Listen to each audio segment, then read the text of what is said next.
अस्सलाम वालेकुम nine class. बेटा उम्मीद है आप सब घर में खैरियत से होंगे। मेरा नाम फरहान अहमद है। ऑनलाइन लेक्चर्स क्लास 9 फिजिक्स में हमारा टॉपिक चल रहा है motion of artificial satellite, lecture number 4। जी बेटा ये इस चैप्टर का लास्ट टॉपिक है, ठीक है, और पॉसिबली लॉन्ग क्वेश्चन भी हो सकता है, ठीक है, इंपॉर्टेंट है बहुत, और ये बड़ी क्लास में आपको बहुत ही बेसिक कॉन्सेप्ट्स आपको क्लियर करने के लिए है। चलिए टॉपिक स्टार्ट करते हैं। बेटा इस टॉपिक में हमने ये फाइंड आउट करना है कि एक जो सैटेलाइट है वो अर्थ के गिर्द जो सर्कुलर मोशन में है, ठीक है, एक सैटेलाइट जो अर्थ के गिर्द सर्कुलर मोशन में है वो कितनी वेलोसिटी से घूम सकता है, घूमता है, ठीक है। तो इसके लिए हमें डेरिवेशन जो है ना यहाँ पे प्रूफ करनी है। डेरिवेशन जो हमने बेटा जो इक्वेशन हमने प्रूफ करनी है वो है v और o r b, और छोटा सा साइड पे आपने लिखना है। और तो मतलब है ऑर्बिटल, मतलब वो जिस सैटेलाइट जिस ऑर्बिट में घूम रहा है, जिस शेल में घूम रहा है, जिस एक स्पेसिफिक रूट पर घूम रहा है, उसमें उसकी वेलोसिटी मतलब मीटर पर सेकंड में उसकी वैल्यू कितनी है, ठीक है, या किलोमीटर पर आवर में उसकी कितनी वैल्यू है जी। इसलिए हमने इक्वेशन प्रूव करनी है under root GH into R plus H. इसमें GH क्या है, उस सैटेलाइट पर जो हाइट होगा, जो ग्रेविटेशनल एक्सेलरेशन होगी बेटा वो कहलाएगी GH, यानी gravitational acceleration on that height, मतलब उस हाइट के ऊपर। R क्या है, R उस प्लैनेट का रेडियस है जिसके गिर्द वो सैटेलाइट घूम रहा है। मतलब अगर अर्थ के गिर्द घूम रहा है तो आपने अर्थ का रेडियस लगा देना है, अगर वो मार्स के गिर्द है तो मार्स का रेडियस लगा देना है आपने। Height, what is the height, जैसे मैंने पिछले टॉपिक में आपको लेक्चर 3 में h के बारे में बताया था, इट इज द ऑल्टीट्यूड, ठीक है, इर्तिफा है ये, जो कि उस सैटेलाइट की हाइट है सतह समुद्र से या जमीन की सतह से, ठीक है। तो जमीन की सतह से जो हाइट है, अगर मैं यहाँ पे क्लियर करूँ, it is the surface of earth, ये जमीन का सरफेस है, ठीक है, और इस सरफेस से इतनी हाइट पर, h हाइट पर, ये चंद हजार किलोमीटर तक होती है, ठीक है। आपके चैप्टर में एक्सरसाइज में 2 न्यूमेरिकल्स हैं, इंशाल्लाह यही डायग्राम दोबारा बना के इस इक्वेशन को हम यूज करेंगे, क्लियर। तो हमने ये फाइंड आउट करनी है, डेरिवेशन आपकी स्टार्ट होती है। अच्छा बेटा एक चीज मैं आपको बता दूं कि चैप्टर नंबर 3 का एक लास्ट टॉपिक था, वैसे हमारे वो लेक्चर्स में नहीं आया, ठीक है, क्योंकि मैंने वो चैप्टर उतना ही डिसाइड किया था, लेकिन इंशाल्लाह मैं कोशिश करूंगा कि उस चैप्टर को भी फाइनलाइज करूं, ठीक है। कोई 3-4 टॉपिक रह गए थे बट नो प्रॉब्लम।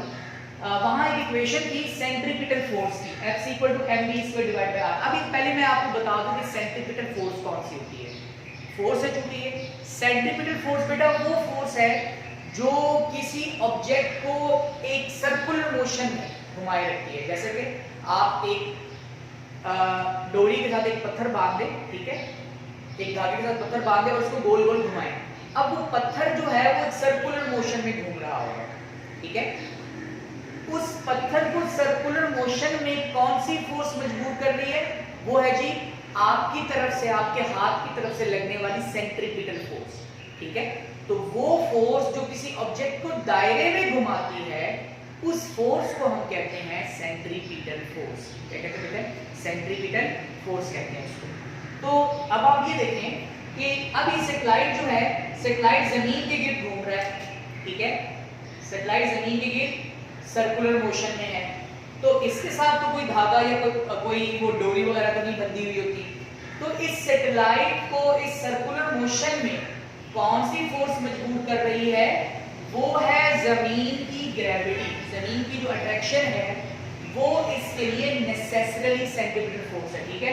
मैंने यहाँ पे थोड़ी सी लाइन लिखी है, ठीक है, एक मतलब incomplete line, necessarily centripetal force the motion of satellite is gravity of earth, मतलब जमीन की जो ग्रेविटी, जमीन की जो ग्रेविटेशनल फोर्स है, ठीक है, ग्रेविटेशनल फोर्स है, ग्रेविटी ना कहें आप, ग्रेविटेशनल फोर्स कहें।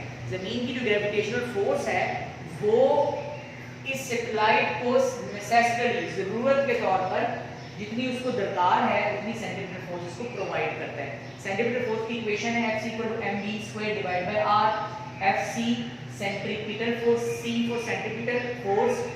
यहाँ बेटा आप देखेंगे छोटा सा मैंने O लिखा हुआ है, इसका मतलब है ऑर्बिटल, ORB ऑर्बिटल।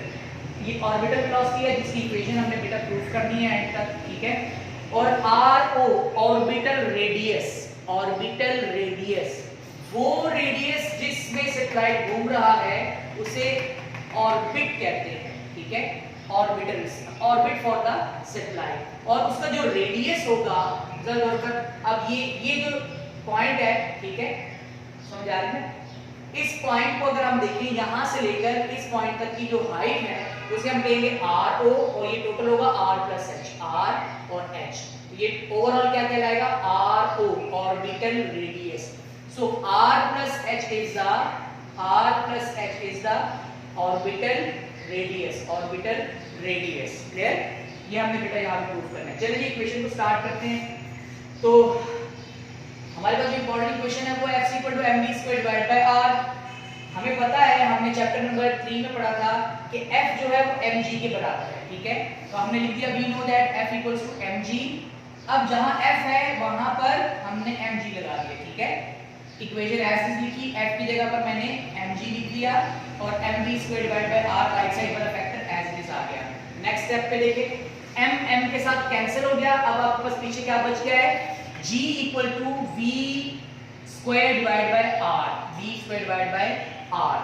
r इधर डिवाइड हो रहा है, दूसरी तरफ बेटा मल्टीप्लाई हो गया, v² एक तरफ अकेला बच जाएगा, ठीक है? मैंने डायरेक्ट कर दिया। इसके बाद अब आपने क्या करना है? आपने बोथ साइड पे बेटा रूट लेना है, ठीक है? आपने लेफ्ट साइड पर भी रूट लेना है, आपने राइट साइड पर भी रूट लेना है, ताकि आप इस स्क्वायर से निकल जाए, ठीक है? यहां से आप बड़ी सिग्मा हो जाए। चलिए, square root on both side v² √ gr * √। अब हमने आगे क्या करना है? हमने आगे देखना है कि आगे हमारे पास कैलकुलेशन कहां को निकलती है। चलिए, ये स्क्वायर इस रूट के साथ कैंसिल हो गया, ठीक है? राइट साइड पर एज इज रहा। अब आपके पास इक्वेशन क्या बन चुकी है? v और = √gh * r0, मतलब ऑर्बिटल रेडियस। gh मैंने यहां h लगा दिया, इसका मतलब ये है कि हम उस हाइट पर ग्रेविटेशनल एक्सेलरेशन की वैल्यू बात कर रहे हैं, उस वैल्यू की बात कर रहे हैं जी, r0।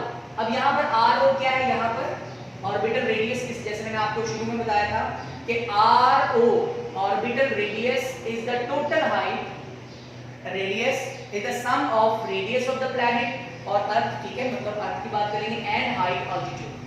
r प्लस h को हम ऐड करेंगे तो हमारे पास r0 बन जाता है। अब हमने क्या किया? r0 की जगह पर हमने r प्लस h बेटा लगा दिया इस इक्वेशन में, ठीक है? बात समझ आ गई? फिर बार देखेंगे, हमारे पास इक्वेशन बनी थी v और v = √gh * r0। r0 बराबर है r प्लस h, मतलब ऑर्बिटल रेडियस जो है वो टोटल हाइट किस के है? रेडियस और ऑल्टीट्यूड के। तो r0 की जगह पर मैंने लिख दिया r प्लस h। ये बेटा आपके पास इक्वेशन बन चुकी है, जिसके जरिए हम लोग किसी भी सैटेलाइट की वेलोसिटी फाइंड आउट कर सकते हैं। अब अगर आपको सैटेलाइट की वेलोसिटी फाइंड आउट करनी है तो आपके पास क्या-क्या डाटा होना चाहिए? आपको पता होना चाहिए कि जिस सैटेलाइट की वेलोसिटी फाइंड आउट कर रहे हैं वहां पर ग्रेविटेशनल एक्सेलरेशन कितनी है, और जिस प्लैनेट के गिर्द उस सैटेलाइट की वेलोसिटी फाइंड आउट, उस प्लैनेट की, मतलब उस स्पेसिफिक, अगर आप अर्थ की बात करें तो अर्थ का रेडियस कितना है और वो उस सरफेस से कितनी हाइट पर है, मतलब ऑल्टीट्यूड। तो आपके पास ये तीन चीजें होनी चाहिए ताकि आप ऑर्बिटल वेलोसिटी फाइंड आउट करें, ठीक है? जब हम न्यूमेरिकल्स करेंगे तो वहां पे मैं इसी इक्वेशन को यूज करूंगा, सेम डायग्राम बनाऊंगा और दोबारा आपको डिटेल में ये सारी चीजें बताऊंगा, ठीक है? बेटा बहुत इंपॉर्टेंट है, एक चीज मैं आपको मजीद बता दूं कि जितना ज्यादा आमतौर पर ये देखा गया है कि ये जो हाइट है ये जितनी ज्यादा होगी ग्रेविटेशनल एक्सेलरेशन की वैल्यू उतनी ही कम होगी, जैसे कि हम लोगों ने वेरिएशन g विद ऑल्टीट्यूड के अंदर भी हम लोगों ने ये क्लियर कर लिया था। बेटा ये बहुत ही बेसिक कांसेप्ट है, मीटर पर सेकंड, किलोमीटर पर आवर में, किलोमीटर पर सेकंड में आपके पास वैल्यू आंसर आते हैं इसके, ठीक है? ये बहुत ही बेसिक कांसेप्ट है। बड़ी क्लास में जब आप जाएंगे तो इन तमाम बेसिक कांसेप्ट्स के साथ आप यहाँ से क्लियर होकर आप प्रॉपर्ली इससे भी मजीद पेचीदा आप डेरिवेशंस को लेके आएंगे। बुनियादी तौर पर बातें यही होंगी, सारी चीजें यहीं से निकालेंगे, लेकिन वहां पर कुछ एडिशनल कॉन्सेप्ट होंगे, ठीक है जी? वीडियोस को बेटा बार बार देखें, ठीक है? और इन चीजों को आप गौर से देखिए कि सर ने किया क्या है और सर ने कैसे इक्वेशन को डिराइव किया है और सर क्या कह रहे हैं, कौन सी बात कर रहे हैं। एक चीज और, इस टॉपिक के बिल्कुल एंड पर कांस्टेंट वैल्यूज दी गई है 29,000, ठीक है, मीटर पर सेकंड या फिर 8 किलोमीटर पर सेकंड की वैल्यू दी गई है। वो एक नियरेस्ट सैटेलाइट की वेलोसिटी है अर्थ की गिर्द, ठीक है? इस पेज पर मजीद भी आसपास आप देखिए कुछ कांस्टेंट वैल्यूज लिखी हुई हैं, ठीक है? मून एक दिन में मून जो है वो एक रेवोल्यूशन कितने डेज में कंप्लीट करता है? 27.3 डेज में आई गेस, ठीक है? वहां लिखा हुआ है। इसी तरीके कार से जमीन जो है वो सूरज के गिर्द कितने दिनों में अपना एक सर्कुलर पूरा करता है, वो चीज 365 डेज एंड 6 आवर्स, ठीक है। तो ये आपके पास वैल्यूज हैं जिसको आप कंप्लीट करेंगे। तो ये टाइम, क्योंकि अब मैं यहाँ पे टाइम का भी जिक्र कर रहा हूँ, तो वहाँ आप बड़ी क्लास में जाएंगे तो आप ये भी फाइंड आउट करेंगे कि कितना टाइम लगेगा, ठीक है, उसे एक सर्कल कंप्लीट करने में। तो बेसिक कॉन्सेप्ट बेटा यही है, वीडियो को बार बार देखें और आपकी जो वर्कशीट होगी उसमें आपको यही क्वेश्चन आएगा, explain the motion of artificial satellite. फिर आपके पास वहाँ पर स्पेसिफिक एरिया में आपने इस डेरिवेशन को एज इट इज बेटा प्रूफ करना है, जैसे मैंने व्हाइट बोर्ड के ऊपर प्रूफ किया हुआ है।